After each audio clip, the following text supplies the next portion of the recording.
જ્યોતિબેન, ગઈકાલે આપને સસ્પેન્ડ કરવામાં આવ્યા, આપે પણ આપની આપવીતી જણાવી, ત્યારબાદનો માહોલ કયા પ્રકારનો છે હાલ લોકોનો અને કાર્યકર્તાઓનો? નમસ્તે. ગઈકાલે રોનકભાઈ સાથે વાત થઈ અને આજે આપ વિપુલભાઈ અહીંયા છો. વેલ, આમાં એવું છે કે ઇલેક્શન ટાઈમ છે, લોકશાહીનો પર્વ ઉજવવાની બધી જ આમ જનતાની ઈચ્છા હોય ને, એમને પોતાને હક પણ છે બધાને. અને મારા જેવું એકદમ શાંત મગજવાળું વ્યક્તિ ક્યારેક ઊભા થઈને આવી રીતની વાત કરે એટલે સ્વાભાવિક ખૂબ જ લોકો સંપર્ક કરી રહ્યા છે. અને આખા શહેરમાં જે મિજાજ હતો એ જ મિજાજ આજે સવારથી ગઈકાલ મોડી રાત સુધી હું જોઈ રહી છું. મહિલાઓને મારા લીધે જે સંવેદનાઓને લાગણીઓ છે એને થોડું ઠેસ પહોંચી છે, કારણ કે મેં લોહી રેડીને લોકોને ઇન્સ્પાયર કરીને મોરચો ડેવલપ કર્યો. લગભગ 8.5 વર્ષ પ્રદેશ પ્રમુખ, વડોદરા શહેર જિલ્લાની પ્રમુખ અને રિપીટેડ સંગઠનમાં કામ કરીને કદી કોઈને ખરાબ રીતે ટ્રીટ કરવું કે કોઈ આપણા પેડ લોકો છે એમ ન ભાવ રાખીને કોઈ કરતું હોય એવું તોય હું કહું કે યાર આપણા મિત્રો છે, બધા આપણા માટે કામ કરવા આવ્યા છે અને વિચારધારાથી આપણે જોડાયેલા છીએ, તો એનું અપમાન કરવું એ ઠીક નથી. પરંતુ ઘણીવાર રડે છે બહેનોને, એવું બધું થઈ રહ્યું છે. ઘણા મિત્રોએ પણ સંપર્ક કર્યો અને વોર્ડ નંબર 2, 1, 3માંથી વધારે પડતો સંપર્ક જોઈ રહી છું હું. પરંતુ વડોદરા શહેર કંઈક એવા મિજાજમાં છે કે જે કંઈક જુદું જ લાગી રહ્યું છે. ગઈકાલ સુધી તો મેં થોડું જોયું હતું, પણ હવે મારી એકદમ ખુલીને બહાર આવ્યા પછી અને મને સસ્પેન્ડ કરી પાર્ટી પર્ટિક્યુલરલી, ત્યાર પછી બધા જ સંપર્ક કરી રહ્યા છે અને આવી બધી વાત ચાલે છે.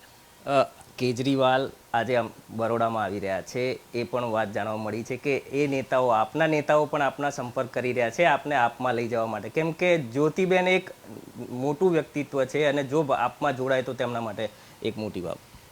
મોટું વ્યક્તિ તો હું છું જ નહીં, હું તો નાની કાર્યકર્તા છું અને મારા મનના વિચાર મેં વ્યક્ત કર્યા કે આપણા શહેર માટે આપણે બધા ભેગા મળીએ અને ક્યાંય બેખોફ થઈને કામ કરીએ સાથે મળીને. શહેરમાં આઈએએસ ઓફિસર આવા તૈયાર ના થાય ને એમ કે ના ભાઈ વડોદરા ના આપો, વોટ ડઝ ઇટ મીન? ક્યાંક ને ક્યાંક આપણી કમ્યુનિકેશન કે ક્યાંક આપણો મનનો ભાવ કે ક્યાંક કોઈક લીડરશિપ ક્વોલિટીઝની એવી તેસી માથાકૂટ થાય છે કે લોકો સાથે કામ કરવા તૈયાર નથી થતા.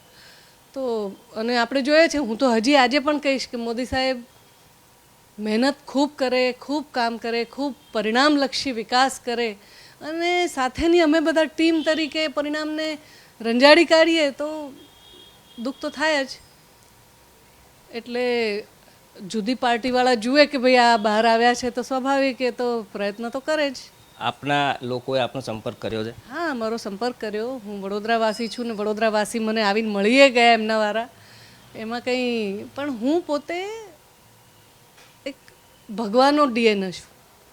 કેસરિયું મારું મન છે અને મેં કેસરી મારી સખી સોશિયલ મીડિયા પર આજથી 10 વર્ષ પહેલાં મહિલા મોરચા દ્વારા શરૂ કરેલું એક સોશિયલ મીડિયાનું અમે પ્લેટફોર્મ કર્યું. દરેક જિલ્લામાં કેસરી મારી સખી એ મારા ગ્રુપનું નામ છે. I was the one who initiated. તે ઘડી અમે સોશિયલ મીડિયામાં મહિલાઓ તરીકે એન્ટર થતા હતા અને આજે આખા ગુજરાતના 41 જિલ્લામાં કેસરી મારી સખીનું ગ્રુપ ચાલે છે. અને મારું મન કેસરી છે, મારું ખોળિયું કેસરી છે, જીવીશ તો કેસરી, મરીશ તો કેસરી. મારી સાથે જે જોડાય એ બધા પણ એ જ ભાવનાવાળા હશે. અને હું જે છે એ સાચું જ કહેવા માગું છું કે મારો ભાવ એવો કંઈ છે નહીં કોઈને આમ નેગેટિવ સાર ફિલિંગ કે કોઈને નીચું દેખાડવા, એ મારો વિષય જ નથી. I am very positive person and I look for the Vadodara sensitive sentiment, Barodians, and I look forward for the development of the city. That's it. આપ કેસરીઓ પહેરી રાખવાની જ ઈચ્છા વ્યક્ત કરો છો, કેસરિયામાં જ રહેવા ઈચ્છો છો. અનેક કેસરિયાઓ અગાઉ ટિકિટ નહીં મળતા યા તો અનબનાવ કંઈ પણ જે પોતાની ઈચ્છા હોય, જે કામ ના થતા હોય, પોતાની લાગણીઓ વ્યક્ત કરતા અપક્ષ ઉમેદવારી પણ કરી હતી. આપ અપક્ષ ઉમેદવારી કરીને પણ શું ખરેખર લોકોની જે ઈચ્છા છે એને પૂર્ણ કરશો? આ ગુજરાત છે વિપુલભાઈ. મીડિયામાં કામ કરતો દરેક ભાઈ પણ મને જય શ્રી રામ કે રામ રામ બેન એમ જ કહેતો હોય છે અને હું એ ગુજરાતી છું. એટલે એમાં રિજનલ પોલિટિક્સ કે નેશનલ પોલિટિક્સ કે એ બધું હું નથી લાવતી, પણ ઇટ્સ અ સેન્ટિમેન્ટ કે આપણે બધા એમાં માનીએ છીએ અને સાથે સાથે આપણે ડેવલપમેન્ટને પ્રાયોરિટી આપીએ છીએ અને દેટ ઇઝ માય ફંડા. પણ અપક્ષ તરીકે પણ જો લોકો આપની પાસે પ્રતિભાવ આવી રહ્યા છે, લોકો પોતાની અપેક્ષાઓ તમને જણાવી રહ્યા છે કે ખરેખર ખોટું થઈ રહ્યું છે, તો વડોદરા શહેર માટે જો તમારે ખરેખર મેદાનમાં પણ ઉતરવું પડે તો તૈયાર? મને લાગે છે મારા કરતાં વધારે ફીડબેક તમે લઈ આવ્યા છો. પણ આપ તૈયાર છો? હું તો મારું વડોદરા કહેશે એમ કરીશ. ગઈકાલે મારું સ્ટેન્ડ આ જ હતું, આજે પણ આ સ્ટેન્ડ છે, પણ હા પ્રતિભાવ બહુ વધારે આવી રહ્યા છે એ મને આજે ઓબ્ઝર્વ થાય છે. And people are with the feeling કે ના ના આપણા શહેરનું કંઈક કરવાવાળું કોઈક ઊભું થતું હોય તો અમારે બધાએ જોડાવું છે. તો એ જ કે અપક્ષ તરીકે ખરેખર Jyotiben let's see, there is time. કેટલા સમયમાં નક્કી, કારણ કે હવે દિવસો ઘણા ઓછા છે, કાલે 40 જાહેર નથી થયું. અને વડોદરા શહેર ખૂબ જાગૃત શહેર છે. It is a aware city. ખૂબ હોશિયાર લોકોનું શહેર છે. એટલે હું એમ કહીશ કે દાવાનળ તો લાગ્યો જ છે કદાચ. People are thinking and rethinking, thinking and rethinking. And I'm not wrong in what I'm saying. So people are getting together and working on the same platform. Let's see what best we can do for the city. આપે ગઈકાલે કહ્યું હતું કે ticket ફરીથી એકવાર રંજનબેન ભટ્ટને જ આપવા માટે પાર્ટીની શું મજબૂરી હતી. વડોદરાના નાગરિકોનો પણ અમે પ્રતિભાવ જાણ્યો, એમનું પણ એવું જ કહેવું હતું.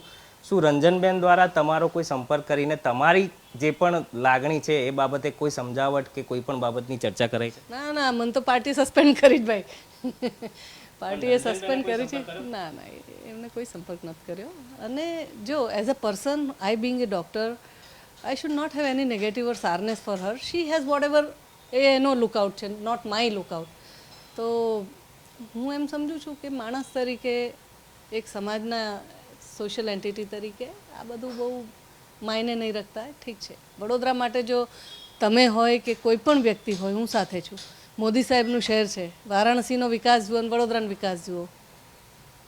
વાત સાચી છે. પ્રધાનમંત્રી નરેન્દ્ર મોદી સૌથી પ્રથમ વખત વડોદરા શહેરમાંથી ગયા હતા એઝ અ પ્રધાનમંત્રી તરીકે.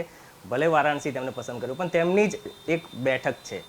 આ બેઠક પર હવે આપ જે રીતે કહો છો કે લોકો, વડોદરા શહેરના નાગરિકોમાં પણ એક અસંતોષ છે, મોટો અસંતોષ જોવા મળ્યો. શું ખરેખર આ વખતની ચૂંટણીમાં શું નુકસાન જશે ભાજપને? તો અત્યારથી એ બધું પ્રિડિક્ટ કરવું ઠીક નથી. પણ લોકો જ્યારે લોકશાહીમાં ખુલ્લા મનની વાત કરવા લાગે ને, એમના દિલમાં ક્યાંક ડર નીકળી જાય કે એ લોકોને એમ લાગે કે નહીં અમારે પણ આ જગ્યાએ કહેવું છે કે આ વાત કરવી છે અને અમારે રજૂઆત કરવી છે, તો કરતા હોય છે અને એમનો હક પણ છે.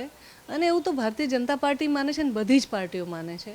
So this nation is been given a very strong constitution and fundamental rights to the people, to the citizens of the nation, and I am a person who believe in the Indian Constitution, and I salute Baba Saheb Ambedkar કે day 1 થી જ્યારથી દેશ આઝાદ થયો ત્યારથી મહિલાઓને voting rights આપ્યા. એટલે we are blessed in India and we want to work for the nation whatever time we get it. I think लोग सब जागरूक है, रायता फैल गया है. बस यही बात है, रायता फैल गया है. रायते में कहीं ना कहीं ज्वाला भी जल चुकी है.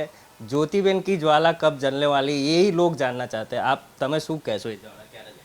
જ્યારે કોન્ટેક્ટ બધા પાકા થઈ જશે ત્યારે જે સમયની જરૂરિયાત હશે તેને આપણે બધા ભેગા થઈને કરીશું. વડોદરાની અમારી ટીમ અહીંયા તમારી સામે છે જ, તમે કદાચ ગાંધીનગરથી, પણ તમે પણ અહીંયા બધાને મળ્યા છો, એટલે શહેરના હિતમાં વિચારીશું. સારું, શહેરના હિત માટે જ ચોક્કસ જો લડવું પડશે તો લડશો? હજી મેં એવું બધું મન નથી બનાવ્યું ભાઈ, પણ લડવું પડે એમાં કંઈ ડરવાની કે કોઈ પીછેહટ કરવાની જરૂર નથી. मैंने बोला ना, रायता फैल गया है. अब देखते हैं कि कितना कारवां बढ़ रहा है, कारवां जुड़ रहा है, कारवां बढ़ रहा है. सब साथ मिलकर जो तय होगा वो करेंगे. તો આ હતા જ્યોતિબેન, જેમને ભાજપે ગઈકાલે સસ્પેન્ડ કર્યા બાદ વડોદરા શહેરમાં રાયતા ફેલ ગયા હે, એટલે કે એક પ્રકારનો જ્વાળા પ્રસરી ગયો છે અને એ જ્વાળાને શાંત કરવાને એમની જે પણ અપેક્ષા હશે તો આગામી લોકસભા ચૂંટણીમાં નેતૃત્વ કરવાની જરૂર પડશે તો નેતૃત્વ પણ કરશે.